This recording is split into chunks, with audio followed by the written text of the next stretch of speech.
Do you know the power of your words? Did you know the words that you're using right now could stop the law of attraction from working for you and manifesting the things that you want into your life with The Secret? When you replace these words, the law of attraction starts to work faster and starts to show up more in your life. In this video, we're going to talk about the 3 most deadly words that will block the law of attraction and The Secret from working for you.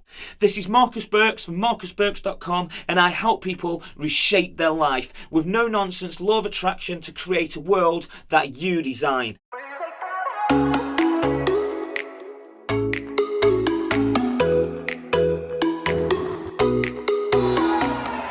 Make sure you subscribe to the channel and hit the notification bell so you never miss a video. And don't forget to smash that like button. Let's get into it. The 3 most deadly words that will block the law of attraction and stop The Secret from working for you. Number 3, maybe. The word maybe. The word maybe, might, not sure, all these words come under maybe. Maybe is an uncertain word. It's uncertainty. Maybe. Have you ever been out with that friend where you've gone, are we going for this meal later, or should we go and book this holiday, or should we do this said thing? But they'll go, oh maybe, I might, I'm not sure. And that means to me that they mean no. And I think that in life, and if you want the law of attraction to work for you, then what you really need to do is you need to be decisive. You need to give yes or no answers, because a maybe, I'm a not sure, I might, those words are just weak words. They don't have any certainty to them. You can't have any clear direction with those words.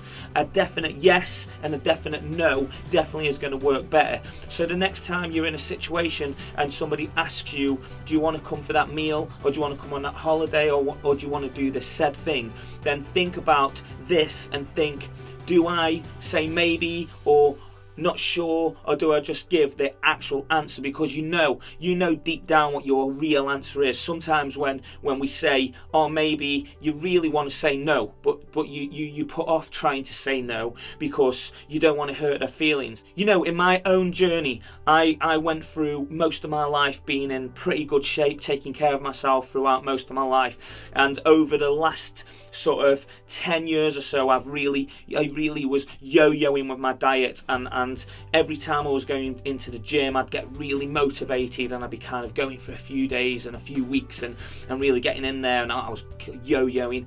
And then I'd start to do it. People would be like, are you coming to the gym tonight? And I'd be like, oh yeah, I might come later, maybe you come later, and I might have other things on, and I just started to kind of talk with weak words, and those weak words would then give me a weak mind frame. So then I'd be sat at home eating more food, not going to the gym, not moving. And then when I started to replace that, like, with a definite yes, I'm coming to the gym, or I'm definitely not going to the gym because I have this on, then at least I'm giving people definite answers. And the more I did that, I even took it a step further and hired a personal trainer. Then I made a commitment to work with him. So I paid for a service, and when he'd be like, you come in the gym, I'm like, I'm definitely coming to the gym because I've paid for the service. So I committed to it, and it was like definite yeses. And there was some times I couldn't make the gym because I had other things on, or other things came up. And that's life, we live busy lives, so we've got other things going on. But it still made me go into a definite answer. It gave me a commitment to work with. So I'm like, yes, I'm coming to the gym, or no, I'm not coming to the gym. And in doing that, in the last 12 months, I've lost over 3.5 stone. That's a lot of weight. I'm still on that journey, and I'm still getting in, and I'm busy, and I have things to do, but it's definitely now more of a yes, I'm going to do this, and no, I'm not going to do it because I have a reason. Just be more decisive, because the more that you stay solid and strong in your mind, in a definite vision, no matter how little or big that vision is, the more precise you are talking to the universe and talking to people around you, the more benefits you will start to see from the law of attraction coming back into your life, because the universe and the infinite consciousness around us and our subconscious understands better with more direct terms. And the more you practice at being more decisive, then the more you will just really start to answer these questions in more of a decisive way. So even when it comes down to making decisions on, maybe picking the wallpaper that you want or the paint that you want in your home, you kind of look at it and you can make an easier decision to go, you know what, I like that one, because we all have that feeling deep down. Sometimes we ask this question and it makes me laugh. Me and my wife, used to do this all the time. You'd kind of like go, do you like this one or do you like this one? And then the second you'd say, I like that one, you could kind of see the disappointment in her face, because she really liked the other one. So she already knew the answer that she wanted. So now I just say, which one, honestly, do you really like? What is it you really want deep down? Because you know that answer. There's always, when you look deep, there's always the thing you want to sway to more. Write down in the comments, stop saying maybe and give a definite yes or no. Write that in the comments. Stop saying maybe and give a definite yes or no. So just take those weak words out of your vocabulary and go with definite yes or no's, or I am going to do that, I will do this, because that will make you much more empowered. Number 2, I hope. Hope is one of those really weird words, because hope can be taken in so many different contexts. The word hope, we hear people so many times go like, I hope that we can help the rest of the world, or I hope that we can do this. Again, sometimes hope comes into that kind of like weaker vocabulary. We was on a Skype call to our business coach and mentor, Clark Kegley, the other day, and my wife said the word hope, and I kind of looked at her and she kind of looked at me, and then once the call had ended, I kind of said like, you said hope in the conversation, and she was like, oh no, I pulled myself up on it after. And that's the point. When you come and say, sometimes you'll say words and then you can realise in the moment or realise after the word that you've said. So sometimes it's good to try that with the people around you. If you've got a partner or a loved one or a best friend, and you're practicing the law of attraction and the secret together, then you can pull each other up on these words, and that's what me and my wife do all the time. If one of us says something and we kind of look at each other and go like, really think about what you're saying, or think about like that's coming across negatively, or be a bit more positive, or you can just speak to each other. Or if you've got no one else around you, then sometimes you'll say something and you'll stop in your own mind.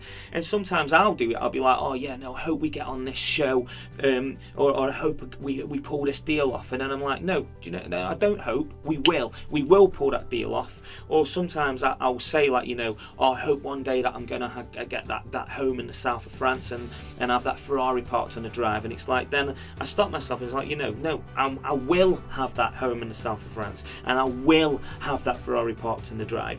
And because the more again you empower yourself with the words that I will, I can, rather than I hope, because hope puts it into a category of like, well, it's not talking to the universe directly and being like it's a definite path. It's like, well, I hope that hope I'm going to get that home. Then it comes back to but maybe I won't get it, and it's the energy. The energy is totally different. And I will get that home in the south of France. I will get that Ferrari, because you are giving a direct command to the universe, to your subconscious mind, and to your energy, and putting it out there and having that positivity in your mind of like, yeah, I can do this. I will do this. When you start making it more definite, then it does give you that more, again, that stronger standpoint to be like, this is a definite thing that I want to do.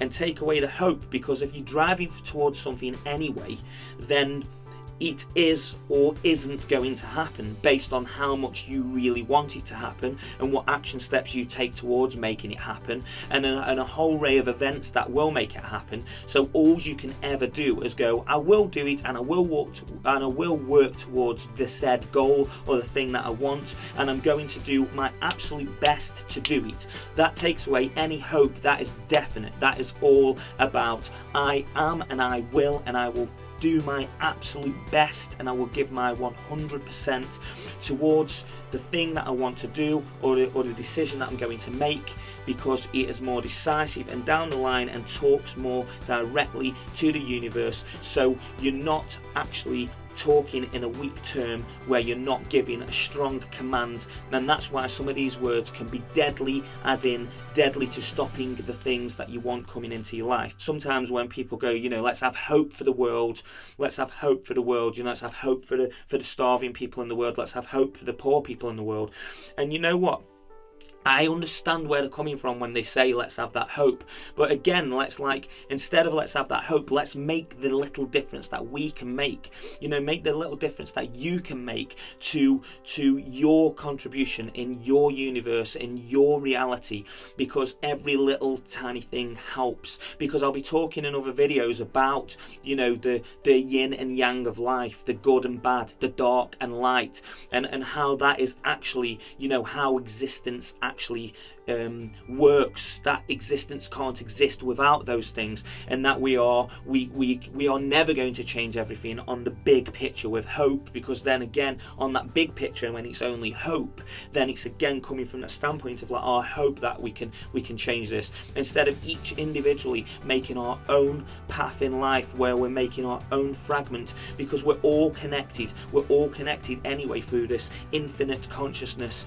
And the more that you do, you don't realize how powerful those little things that are seemingly little things to you will then go out and have a ripple effect into the universe and into other people's lives. If me talking into this camera right now changes one person's life, then it can change 100 people's lives, and then it can change 1,000,000 people's lives. And then if each one of those people go out and do the same thing, then that can change hundreds of millions of people's lives. Because just in the same way that I have watched people on YouTube, or I've had mentors like Tony Robbins or Les Brown and Clark Kegley and all the people that I like to follow and be inspired by online, then their messages touched me and made me want to do this and help other people, because I know that I can give value to other people, and then those other people can give value to themselves and then give value to the rest of the world. And that's what this law of attraction thing is about. It's not what's in it for me,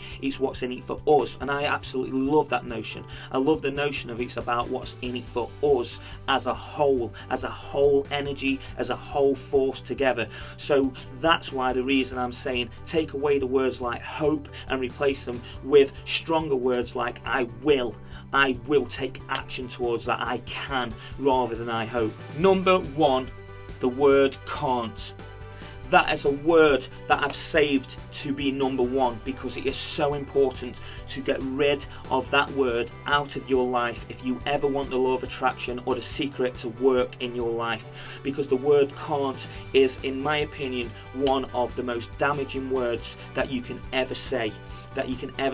As a matter of fact, and I've said this in my other video, and I'm sure I'm going to say over and over again, whenever me or my wife say the word can't, it is the one time we pull each other up the most on it. Again, we can all say the wrong thing sometimes, and that's okay, but the main thing is, as like I've said to you, this is why it's no nonsense law of attraction. You haven't got to be perfect all the time, you've just got to do your best all the time, and find yourself when you are you're saying the wrong words or you're giving off the wrong energy, then you are in control of changing that energy or changing the words that you're saying in order to get yourself back on the right vibration and back on the right track. But the word can't definitely is one of the words that I can't stress enough that you should not be saying. It is never, you should never say the word can't, because again it comes back to the thing of you're always going to I can. Even the word try sometimes is a little bit of a grey area, but at least the word try has some positive to it. It's like, well, I'm going to try and do it, but because that is I am going to do it, I'm going to try my best. I think it's more of a case of saying I'm going to try, because it can be weak. It's like I'm going to try my best and give my all. So that in turn really should this then be replaced with the word I am going to do it, and if I fail, then that's okay. Because it is okay to fail. It's better to try and fail than to never try at all. So when anyone's ever been around us and they go, oh, I can't do that, I'm like, well, why can't you do it? Just try, just give it a go. Just say I'm going to do it, and then if I fail, then that's fine. At least I give it a go. Do you know what I mean? And that is something that we pull each other up on all the time, because I've had this in the past where I've had people around us and you know, especially with where I've been mentoring people in the music industry, and I've said to them, like, you know, go down this path and do these things, and if you do them in this order, then that will work for you, and whichever way that turns out, it will work for you if you take the action and you take the steps. And they've gone, but I can't do that. And I'm like, but I've done it, and I'm living proof that this is why I'm telling you it can work. But they're like, yeah, but for me, but I can't. And then they go into that thing of, like, you know, it puts their vibration right down, and then they've got self-doubt, and then that, you know, that self-doubt then knocks their confidence. And, you know, it just brings down that whole energy and vibration. So words like can't really bring down that inner confidence, than being like, you know, I can do this. I'm going to do my best. And as I say, if I fail, then I at least fail trying. Because, you know, there's that famous saying that a quitter never wins and a winner never quits. And you know, that's such a cliche saying, but it's just such a good saying, that a quitter never wins and a winner never quits.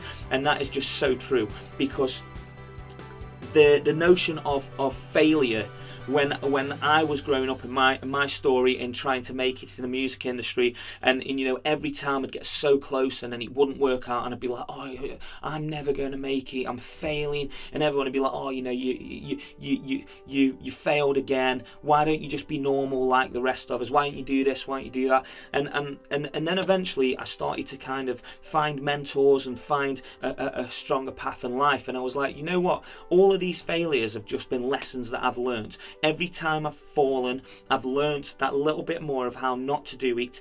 And then I started to always use the words like, I'm going to make it, I'm going to do something in music, and I don't care what it takes, because that's what I love. That's what I love in life. And right now, that's what I'm doing right now. That's why I'm starting this YouTube channel, because I love speaking to people. I want to be a public speaker that works all over the world, helping other people to see the best in themselves and find their passion and purpose in life. And I feel that doing this is definitely my purpose, and it's certainly a passion that I want to do alongside my music career. And now I get to tour all over Europe into places that I've never been before, and I get to do it with my wife, and we play to thousands of people, and you know, play on dream gigs that I only ever dreamt of gigging on when I was younger. And that's because I started to say that I can do it, and I stopped saying I can't do it, because every time I failed, or every time I learnt, because failing is learning, you know, there's the saying of like, fail forward, and every time you fall forward, when you stand up, you actually look back and you've actually taken a step forward. So I love that notion. So I don't see anything as failing anymore. I think the word can't can lead to people feeling like they have failure, and then taking failure into the wrong context of like, that this can never happen for me, or I can't be something, or I can't do something. So replace the words can't with I can, or I will, or I'm going to do my absolute best. And if you fail, just get up, dust yourself off, and try again. Just keep moving forward. That's all we can ever do on this journey of life. We have been blessed with an unbelievable thing. We're living on planet Earth with this unbelievable abundant energy and unbelievable abundant opportunity all around us. So if you can take as much of the positive energy as you can, and start replacing the negative words with positive words, start replacing the negative feelings with positive feelings, and the thoughts, and as I'm always going to say, connect the mind, body and soul with the right mindset. What you think, what you say, what you feel, and then what you do in taking action steps towards what you want to do, all comes back down to how to make the law of attraction and the secret work for you, because that is the no-nonsense way to do it, by actually taking each step incrementally together, putting it all together, because it's all the sum of its parts, and then you will start to see things to truly manifest into your life. Because I can assure you that I am just a guy from a council estate that had absolutely nothing growing up, and I am now living a dream life that I only ever dreamt of. And now I've got to this part of my life, then I've realised that if I can do this, then what else can I do? So I have big plans for the future of my life, for where I'm going to go. But on that journey, I really want to share it with other people in order to pay it forward, because we are in this together. It's a journey that we are one consciousness, we are one family together as a human race, that we are spiritual beings that are inhabiting human bodies on the planet Earth, and we should be beautiful and abundant and doing this together. So make sure you subscribe to the channel, go and click the bell notification so you never miss a video. Make sure you smash that like button, and then go and watch one of the other videos and make the law of attraction work for you. Once again, this is Marcus Birks from marcusbirks.com, and I help people reshape their life with no nonsense law of attraction. Remember, you can create a world that you design.